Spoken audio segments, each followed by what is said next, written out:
नमस्कार मित्रांनो. DT story teller या चॅनलवरती आपल्या सर्वांचं मनःपूर्वक स्वागत. मित्रांनो, चॅनलला सबस्क्राईब करा, लाईक करा आणि कथेला कमेंट करा. आज आपण जी कथा पाहणार आहोत, 30 वर्षापूर्वी घडलेला एक प्रसंग आहे. अमोल नावाचा एक युवक गावाच्या बाहेर असलेल्या एका दुमजली घरामध्ये रात्री जातो, जिथे कोणी राहत नसतं. वर्षानुवर्ष तिथे कोण राहत नसतं आणि अशा घरामध्ये तो रात्री डेअरिंग करून जातो आणि तिथे त्या घरामध्ये रात्री त्याच्यासोबत काय-काय घडतं, ते आज आपण या भयकथेमध्ये पाहणार आहोत. मित्रांनो, कोकणामध्ये एक गाव होतं आणि त्या गावाच्या शेवटी जिथे सगळी घरं संपायची, तिथून काही अंतरावरती एक मातीचं दुमजली असं घर होतं. आणि ते घर त्याची अशी एक स्टोरी होती, की त्या घरामधली जी माणसं होती ना, ती अचानक गायब झाली होती. म्हणजे एके रात्री त्या घरामध्ये 4 जण राहायची. आई होती, वडील होते, 2 मुलं होती. एका रात्री काय झालं, त्या घरातून ती चौघेही जण कुलूप वगैरे न लावता घरातून ती गायब झाली. दुसऱ्या दिवशी सगळीकडे त्यांची शोधाशोध झाली, परंतु ती कुठेही सापडली नाही. घराला त्यांनी कुलूप लावलं नव्हतं. ती अशीच कडी बंद करून ती घरातून कुठेतरी निघून गेली होती किंवा काय झालं होतं ते काय माहीत नव्हतं. पण ते घर त्यानंतर मात्र भुताटकीचं घर म्हणून त्या गावामध्ये प्रसिद्ध झालं किंवा लोक समजायला लागले. काही लोक म्हणायचे त्या कुटुंबाला भुताटकीने धरलं. कोण म्हणायचे गिर्याने त्याला नेलं. कोणतरी म्हणायचं भुताटकीने त्याला गिळलं. त्या कुटुंबातल्या लोकांना अशी सगळेजण एक-एक स्टोरी सांगू लागले. जशी ह्या स्टोरी किंवा हे जे सगळं लोक सांगायचे, तशी गावामध्ये भीतीचं वातावरण तयार झालं. त्या घराकडे दिवसा रात्री बघण्याची सुद्धा लोकांची डेअरिंग होईना. हळू-हळू ते घर पूर्ण पडीक झालं होतं. त्याची स्वच्छता नाही, का घरातली ती माणसंच कोण राहिली नाही. अचानक कुठेतरी गायब झाली होती. त्यामुळे घराच्या आजूबाजूला झाडी वाढली. त्याच्यानंतर त्या घराला दगडी कंपाऊंड होतं आणि पुढे एक लोखंडी गेट लावलेला होता. आणि तिथे जे अंगण होतं घरासमोर ना, त्या अंगणामध्ये आजूबाजूच्या सगळ्या झाडांचा पालापाचोळा पडला होता आणि घराकडे पूर्णतः सगळं जळमट लागली होती किंवा सगळीकडे धूळ पसरलेली होती आणि स्वच्छता नसल्यामुळे किंवा त्या माणसांचा वावर त्या घरात नसल्यामुळे ते घर अतिशय भयानक आणि भीतीदायक झालं होतं. लोक रात्रीचे काय दिवसाची सुद्धा त्या घराकडे नजरेनं पाहण्यासाठी म्हणून धजावत नसायचे. एवढी दहशत आणि एवढी भीती त्या घराची त्या गावामध्ये पसरली होती. कोणीतरी रात्री सांगायचं, की मी त्या घराच्या दुसऱ्या मजल्यावरती जी खिडकी होती, त्या खिडकीवर एक बाई पाहिली. ती बाई तिकडे उभी होती आणि मला "दरवाजा उघड, दरवाजा उघड" म्हणून सांगत होती. असं बरेचसे लोक सांगायचे. कारण त्या घरासमोरूनच म्हणजे दुसऱ्या गावात जाण्याचा जो रस्ता होता, तो त्या घरासमोरून गेला होता. लोकं शेतात जायची, त्या घरासमोरून जायची. कधी उशीर झाला आणि त्या घरासमोरून जर गावात यायचं झालं, तर अक्षरशः भीतीने बोबडी वळायची किंवा अतिशय अंगावरती काटा उभा राहायचा, की कसं जायचं त्या घरासमोरून. जरी ठरवलं असेल त्या घराकडे नाही बघायचं, तर येऊन जाऊन नजर त्या दुसऱ्या मजल्यावरच्या खिडकीकडे जायची आणि त्या खिडकीत एक पांढरी शुभ्र साडी नेसलेली, केस सोडलेली बाई मात्र तिथे दिसायची आणि ती सांगायची फक्त, "या दरवाजाची कडी खोला, आम्हाला बाहेर येऊ द्या." आणि हे सगळं वातावरण बऱ्याच जणांनी अनुभवलं होतं.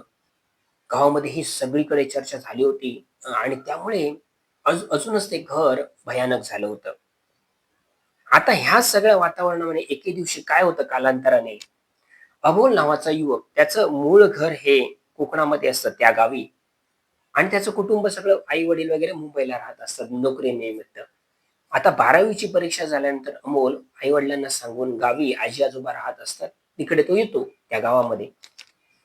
गावी आल्यानंतर आजी-आजोबा मात्र सांगतात, की जास्त रात्रीचं वगैरे कुठेतरी भटकत राहायचं नाही. कातरवेळेला कुठे वगैरे जायचं नाही. मित्र आहेत ना घराच्या आजूबाजूलाच खेळायचं. तर तो विचारायचा, "का आजी तुम्ही असं का सांगताय? मुंबईला तर आम्ही 1-1 वाजेपर्यंत कुठेही फिरतो. आम्हाला कसली भीती वाटत नाही." आता आजी-आजोबा, आजूबाजूचे मित्र सांगायचे, की "ते गावाच्या शेवटी घर आहे ना, त्या घरामध्ये भुतं राहतात. ते भुताटकीचं घर आहे. तिथे एक बाई आहे. ती बाई खिडकीतून लोकांना बोलवते." आणि हे सगळं ऐकल्यानंतर अमोलला मात्र हसू फुटायचं. तो म्हणाला, "असं भूत वगैरे काही नसतं. ह्या सगळ्या दुसऱ्याच्या मनात भीती उत्पन्न करण्याचे हे सगळे मार्ग आहेत.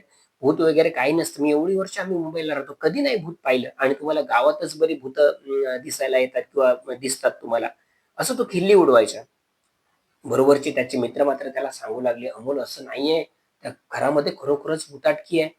बऱ्याच लोकांनी आजपर्यंत त्या घरामध्ये त्या बाईला पाहिलंय खिडकीतून आणि ती नेहमी सांगते, 'कडी खोला, आम्हाला बाहेर यायचंय, मला बाहेर यायचंय.'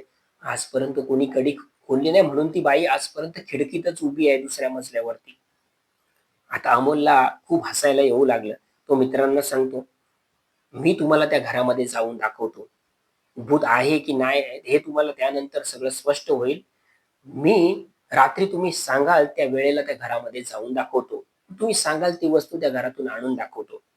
सगळे मित्र म्हणाले, "नाही ना बाबा, असं आम्ही तुझ्यावर पैज वगैरे काही लावणार नाही. तुझी आजी-आजोबा किंवा गावातली माणसं, आजूबाजूची माणसं आम्हाला बडबडतील, तुला तिकडे पाठवलं म्हणून." तो म्हणाला, "हे कोणालाही कळणार नाही. आपण एक काम करूया, प्रत्येकाने आपापल्या घरी सांगायचं, मी माझ्या मित्राच्या घरी झोपायला जातोय म्हणून. आणि सगळ्यांनी त्या घराच्या समोर रस्त्यावरती जमायचं. जिथून येण्या-जाण्याचा रस्ता आहे तिथे जमायचं.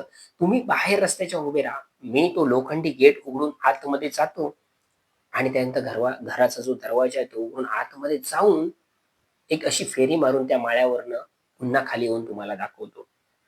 आता सगळ्यांच्या मनामध्ये कुतूहल उत्पन्न झालं होतं. हा मुंबईमध्ये राहणारा, याची विचारसरणी वेगळी. त्यामुळे ह्यांना एक कुतूहल निर्माण झालं, की खरोखरच अमोल जाईल का त्या घरामध्ये? किंवा खरोखरच तिथे भुताटकी आहे की नाही? लोकं सांगतात, परंतु आम्ही कधी पाहिली नव्हती. हे खरं-खोटं होईल. म्हणून हे सगळे मित्र तयार झाले. त्याला म्हणतात, की "ठीक आहे, उद्याच आपण सगळ्यांनी सांगायचं, आपापल्या की मित्राच्या घरी जातोय. सगळ्यांनी हेच कारण सांगून घराच्या त्या रस्त्यावरती जमायचं." दुसरे दिवशीचे रात्र झाली. रात्रीनंतर 10 वाजले. सगळेजण जेवून सगळ्यांनी एकच कारण सांगितलं, मित्राच्या घरी झोपायला जातोय. आणि सगळे रात्री 10:30 वाजता त्या भुताटकीच्या घरासमोर रस्त्यावरती जमले. आता अंधुक प्रकाशामध्ये ते दुमजली घर अगदी स्पष्ट दिसत होतं. चांदण्याचा बऱ्यापैकी प्रकाश होता. मित्र सांगतात, "अमोल, खरोखरच तू जाशील ना? नाहीतर तू नाही डेअरिंग केलंस तरी चालेल. आम्हाला काही नाही बघायचंय. चल आपण घरी जाऊया." अमोल म्हणाला, "तुम्ही घाबरू नका रे. मी तुम्हाला जाऊन दाखवतो. त्या खिडकीमध्ये तुम्हाला आतमध्ये जाऊन माडीवरून त्या खिडकीमध्ये येतो. तुम्हाला हाक मारतो आणि पुन्हा खाली येतो. तुम्हाला बघायचंय तर बघा. तुम्ही कोणी घाबरू नका. तुम्ही इथेच उभे राहिलात तरी चालेल." सगळ्यांच्या हृदयात आता धडधड व्हायला लागली. खरोखरच अमोल जाईल का? आणि तो गेल्यानंतर पुन्हा मागे येईल का? ह्याचं सगळं विचार ह्या सगळ्यांच्या मनामध्ये घोळू लागले. अमोल म्हणाला, "चला मी जातो. तुम्ही इथेच उभे राहा." सगळेजण आता त्या रस्त्यावरती एकटक बघत होते आणि रस्त्यावरनं तो लोखंडी दरवाजा आता अमोलने खोलला तसा तो त्याचा कर्रर्र असा आवाज झाला आणि समोर अमोल पाहत होतं काय, भलं मोठं अंगण होतं. परंतु अंगणामध्ये सगळीकडे पालापाचोळा पडलेला होता. त्यामुळे ते सगळं अस्वच्छ झालं होतं. त्या सुकलेल्या पानावरती पाय देत चर्र, चर्र असं पावलांचा आवाज त्या सुक्या पानांवरती टाकल्यानंतर होत होता. आता तो व्हरांड्यामध्ये पोहोचला. व्हरांड्यामध्ये पाहिलं तर काय मित्रांनो, तो लाकडी दरवाजा होता आणि त्या लाकडी दरवाजाला कुलूप नव्हतं. फक्त त्या दरवाजाची कडी अशी बाहेरून बंद करून ठेवलेली होती. परंतु एवढी वर्ष त्या घरामध्ये कोणतीही माणूस मनुष्य राहत नव्हता, तरी देखील कुलूप मात्र लावलं गेलं नव्हतं. आणि कोणीही आजपर्यंत त्या घरातून जाऊन ज्या काही घरात त्या वस्तू होत्या त्या एखाद्या चोराने देखील आतमध्ये जाऊन ते चोरून आणण्याचा किंवा चोरून नेण्याचा प्रयत्न देखील केला नव्हता. एवढी दहशत आणि एवढे प्रसंग त्या ठिकाणी अनेक लोकांनी पाहिले होते. एवढी दहशत होती.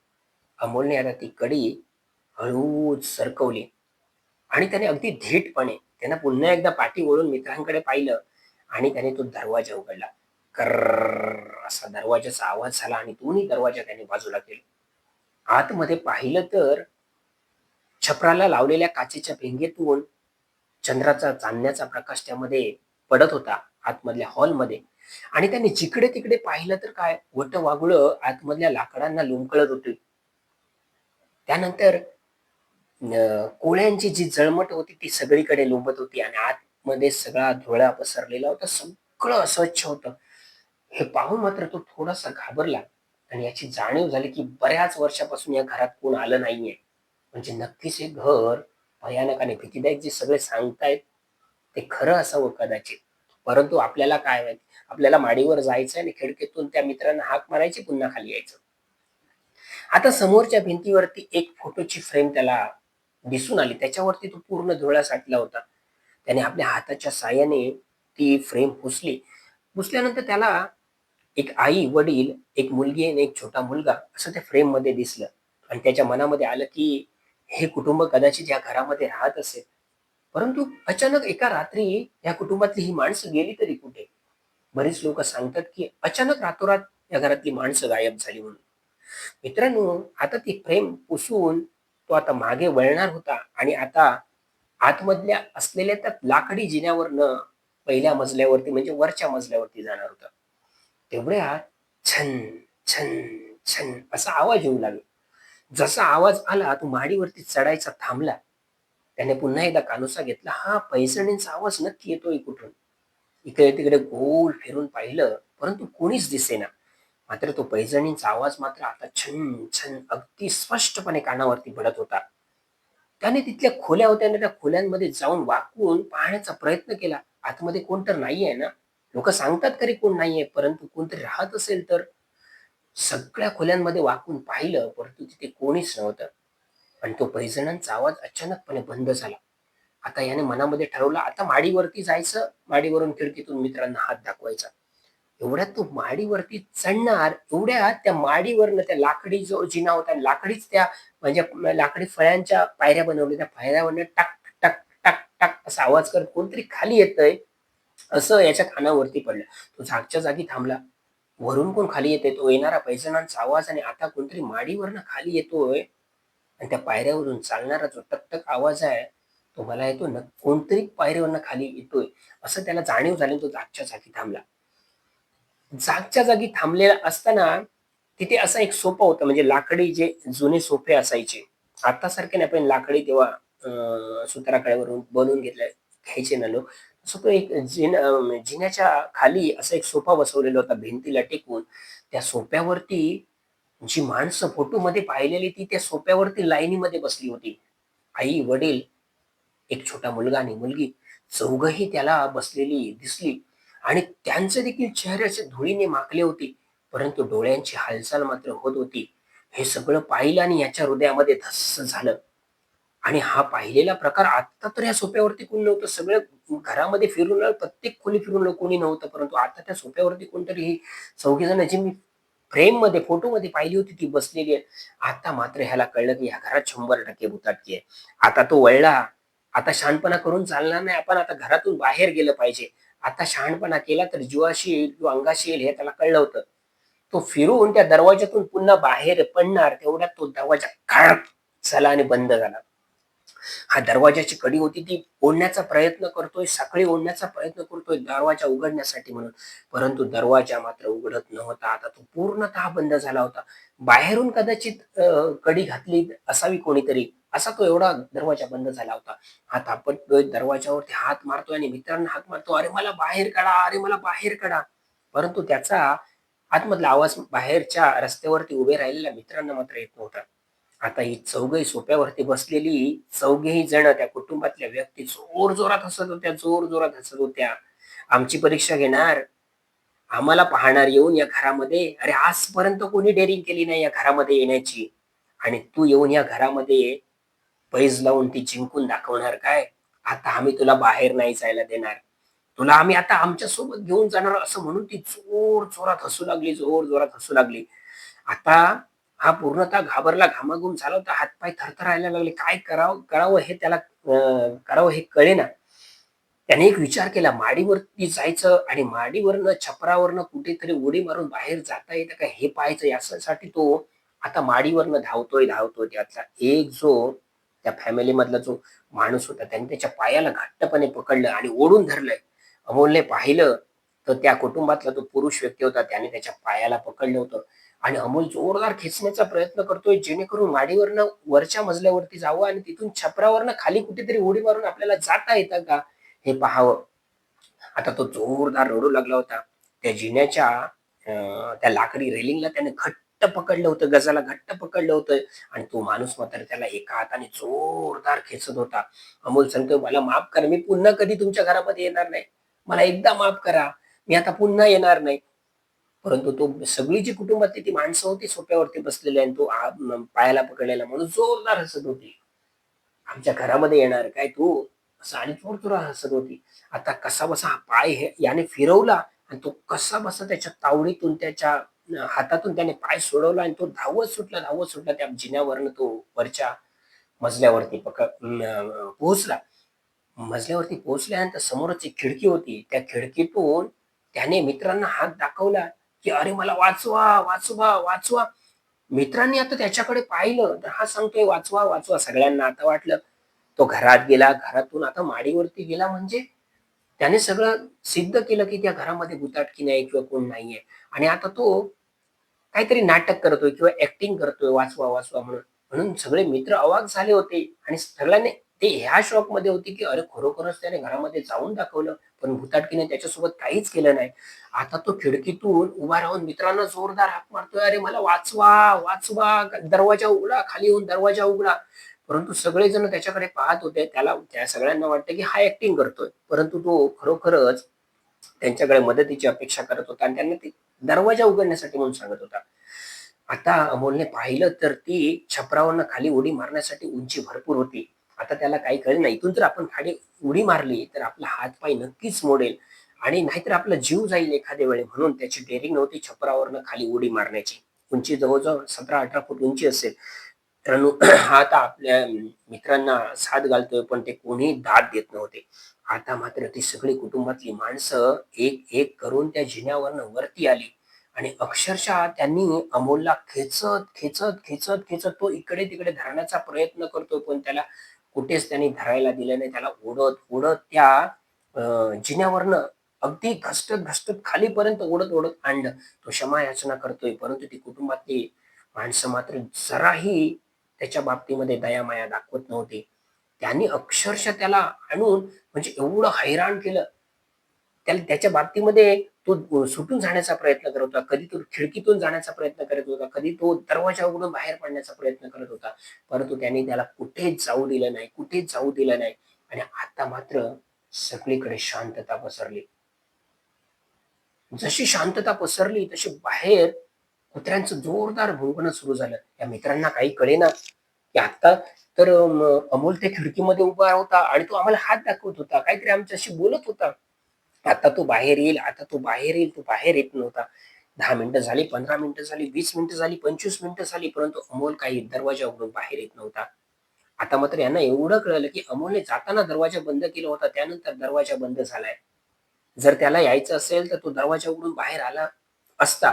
परंतु आता तो येत नाहीये म्हणजे नक्कीच याच्या बाबतीमध्ये काहीतरी विचित्र घडलंय. सगळ्यांची धावपळ झाली. सगळेजण जोरजोरात हाका मारतायत त्याला, "अमोल, अरे अमोल, त्या घरातून बाहेर ये अमोल. आम्ही हाक देतोय तुला, आम्हाला प्रतिसाद दे." परंतु आतमधून कोणताही प्रतिसाद येत नव्हता. एवढ्यात त्या दरवाजाच्या वरती थोडीशी अशी एक चौकट होती. त्या चौकटीतून बरीच वटवाघळं फडफड, फडफड करत अशी बाहेर निघाली. खिडकीतून बाहेर निघाली. कुत्र्याचं भुंकणं जिकडे-तिकडे ऐकायला येऊ लागलं. हे सगळे मित्र आता धावत, धावत आपापल्या घरी गेले. आपापल्या घरी सगळ्यांनी सांगितलं, की जो काही प्रकार होता आम्ही फसवून तुम्हाला त्या घराकडे कसे गेलो आणि अमोल कसा गेला आतमध्ये हे सगळं सांगितलं. सगळे लोक धावत, धावत रात्री 11:30-12 वाजता त्या घराकडे पोहोचले. ते घर दररोजप्रमाणे अतिशय शांत आणि भयान वातावरणात उभं होतं. जिकडे-तिकडे सगळं घनदाट जंगल, ती झाडी वाढली होती. तो पाला-पाचोळा सगळ्यांच्या अंगावरती अक्षरशः काटा उभा राहिला. जायचं कसं आतमध्ये? आणि अमोलला आणायचं कसं? कोणाचीही डेअरिंग नव्हती. तो गेट उघडावा, आतमध्ये जावं, त्यानंतर तो दरवाजा उघडावा, लाकडी आणि आतमध्ये जावं. कोणाचीच डेअरिंग होईना. सगळेजण बाहेरून फक्त हाका मारत होते, की "अमोल बाहेर ये, अमोल बाहेर ये." आतमधून मात्र कोणताही प्रतिसाद येत नव्हता. सगळे आता हताश झाले, निराश झाले. कोणाची एकाचीही डेअरिंग होईना. जे आजपर्यंत ऐकलं होतं त्या घरामध्ये भुताटकी राहते, ते भुताचं घर आहे. जे ऐकलं होतं ते 100% खरं होतं. खरं अमोल आता बाहेर आला नव्हता. सगळ्यांनी ठरवलं अमोलची आता आतमध्ये जाऊन काय परिस्थिती असेल पाहण्यामध्ये कोणाची डेअरिंग नाहीये. सकाळपर्यंत आपण सगळ्यांनी इथंच थांबलं पाहिजे. सकाळी काय तर निर्णय घेऊ आपण, की पुढे काय करायचं. म्हणता-म्हणता सगळे लोक आपापल्या घराकडे पोहोचले. सकाळ झाली. सकाळी पुन्हा एकदा लोक एकत्र झाले आणि आता मात्र ठरवले त्या दरवाजातून आतमध्ये जायचं. काहीतरी डेअरिंग करायची आणि आतमध्ये जायचं. दिवसाचं काय व्हायचं नाही, परंतु रात्री मात्र त्या भुताटकीचा खेळ त्या घरामध्ये चालायचा. 4-5 असे धाडसी लोक ते. ते त्या घराच्या दरवाजाची कडी उघडून आतमध्ये गेले. पाहिलं तर कोण काहीच नव्हतं. परंतु त्या घरामध्ये जी धूळ साठली होती खाली, त्या धुळीवरती पावलांचे ठसे मात्र अमोलचे दिसत होते. त्या जिन्यावरच्या त्या सगळ्या धुळीतून तो वरती गेला होता. त्याचे ठसे उमटले होते. सगळीकडे शोधून पाहिलं, पण कुठेच अमोलचा पत्ता लागत नव्हता, दिसून येत नव्हता. त्याच्या बाबतीमध्ये त्या घरामध्ये काय झालं हे कोणालाही कळेना. सगळे लोक शोधाशोध करतायत, सगळे लोक सगळीकडे शोधतायत. तो कुठेच सापडा नव्हता. दुपारी 12च्या दरम्याने गावातल्या एका विहिरीच्या बाजूला अमोल बेशुद्ध असलेल्याचा दिसला त्या लोकांना. त्याला त्याने उचलून आणलं. अक्षरशः त्याच्या अंगावरती ओरखडे होते, नखांचे ओरखडे होते. त्याला ठिकठिकाणी अशी चामडी लाल भडक झाली होती. नखाने ओरबडल्यासारखं झालं होतं. चेहरा नखाने ओरबडल्यासारखा झाला होता आणि तो बेशुद्ध होता. सगळ्यांनी त्याला उचलून घरी आणलं. आता शुद्धीत यायला त्याला अर्धा पाऊण तास लागला. अर्धा पाऊण तास शुद्धीत आल्यानंतर तो जोरजोरात रडू लागला आणि तो फक्त एवढंच म्हणत होता, "मी तुमच्या घरामध्ये पुन्हा येणार नाही. मला माफ करा. मला एकदा माफ करा. मला बाहेर जाऊ द्या. मला बाहेर जाऊ द्या." असं तो सांगत होता. आता मित्रांनो, थोडे 2-3 तास गेले. त्याला थोडं रिलॅक्स व्हायला दिलं घरातल्या लोकांनी आणि हळू त्याच्या बाबतीमध्ये काय झालं हे जाणण्याची उत्सुकता सगळ्यांच्या मनामध्ये होती आणि सगळे त्याला विचारू लागले, "अमोल, त्या घरामध्ये गेल्यानंतर तुझ्या बाबतीमध्ये काय घडलं?" अमोल एकच गोष्ट सांगत होता, की "मी घरात गेल्यानंतर सोफ्यावरती बसलेली ती सगळी कुटुंबातली माणसं मला दिसली आणि ती माणसं मला अक्षरशः ओढत त्या माडीवरनं खाली घेऊन आली. नखाने सगळीकडे माझं अंग ओरबडलं आणि ते एवढंच सांगत होते, 'आमच्या घरात येण्याची डेअरिंग केलीस काय? पुन्हा येणार का तू? आजपर्यंत कोणी आलं नाही घरामध्ये आणि तू येण्याची डेअरिंग केलीस. तुला जिवंत सोडणार नाही. आम्ही तुला आमच्या सोबत घेऊन जाणार.' तो दुसऱ्या दिवशी त्या विहिरीच्या तिकडे दुपारी कसा आला हे मात्र लोकांना काहीच कळालं नाही. मात्र अमोल सांगत होता, "त्या माणसाने मला बरंच ओरबाडलं. ते माणसं माझा जीव घेण्याचा प्रयत्न करत होते. पण माझं नशीब बलवत्तर म्हणून मी कसा तरी वाचलो आणि ह्या विहिरीकडे मी कसा आलो मला हे काहीच कळलं नाही. कारण मग ते घरामध्ये मी नंतर बेशुद्ध पडलो आणि त्यानंतर पुढे काय झालं मला कळलं नाही आणि जेव्हा शुद्ध आली, तेव्हा त्या विहिरीच्या आजूबाजूला असलेली माणसं ते सगळं मला दिसलं." मित्रांनो, ह्या गोष्टीतून अमोलने जो अतिरेक केला होता, हे भूत, भुताटकी असं काही नसतं. हे सगळ्या घाबरवण्याच्या गोष्टी असतात. हे जो ते सांगत होता, ते 100% खरं नाही. भूत, भुताटकी, प्रेतात्मा, पिशाच ह्या सगळ्या गोष्टी या पृथ्वीवरती आहेत. हे पुन्हा एकदा या गावामध्ये सिद्ध झालं होतं.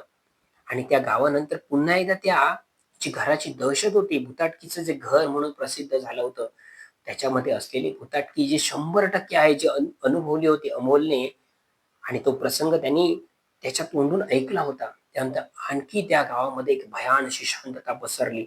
आता सूर्य मावळल्यानंतर घराच्या समोरून जाणंही लोकांनी टाळलं. असं ते एक शापित घर. त्या घरातल्या लोकांच्या बाबतीमध्ये काय झालं होतं ते काय माहीत नाही. परंतु एका रात्री अचानक ती 4ही माणसं घरातून गायब झाली होती. ना त्यांचा कुठे अतापता लागला होता, ना काय झाला होता. परंतु त्या घरामध्ये जाण्याची डेअरिंग मात्र कोणीच केली नव्हती. आणि आज ह्या सगळ्या प्रसंगातून आणखी तिथे पाहण्याची डेअरिंग देखील लोकांची होईना. तर मित्रांनो, असा एक आगळा-वेगळा आणि भयानक प्रसंग अमोलने अनुभवला होता आणि हा मी तुम्हाला सांगण्याचा प्रयत्न केलेला आहे. हा अनुभव, ही भयकथा तुम्हाला कशी वाटली नक्कीच कमेंट करून सांगा. चॅनलवरती नवीन असाल तर चॅनल सबस्क्राईब करा, शेअर करा, कथेला लाईक करा, कमेंट करून सांगा कथा कशी वाटली. आणि मित्रांनो, अशा नवनवीन भयकथा पाहण्यासाठी म्हणून ह्या चॅनलशी जोडलेले राहा. आजपर्यंत मी दिलीप आपल्या सर्वांची या ठिकाणी मनापासून रजा घेतो आणि थांबतो. धन्यवाद मित्रांनो.